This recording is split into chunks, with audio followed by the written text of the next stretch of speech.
Saudara, warga Pasar Raya Mekonggah, Kolaka, Sulawesi Tenggara menggelar lomba bola dangdut antar sesama para pedagang.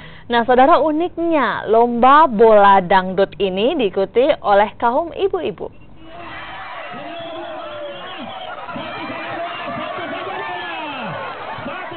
Beginilah keseruan jika perempuan memainkan si kulit bundar. Meski bola sudah keluar arena, ibu-ibu ini tetap menendang bola dan tak mempedulikan tiupan peluit wasit. Dengan mengenakan sarung, setiap tim yang beranggotakan 4 orang saling serang dan berlomba memasukkan bola ke gawang lawan.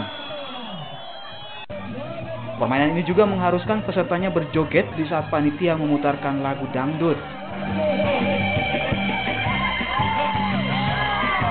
Pertandingan sepak bola antar warga pasar dalam rangka memperingati kemerdekaan Republik Indonesia yang ke-72. Habis ini baru perempuan, habis itu terakhir. Pertama kali yang dilakukan atau bagaimana ini? Penutup. Baru dilakukan. Tapi mengikut sertakan perempuan, Bu? Ya. Mengikut sertakan perempuan juga? Iya. Tadi sempat main? Sempat. Tapi menang tidak? Ya. Menang. Oh, menang, Bu.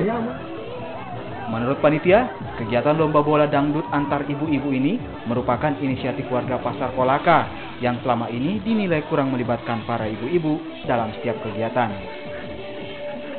Muzakir Aziz, Kompas TV, Kolaka, Sulawesi Tenggara.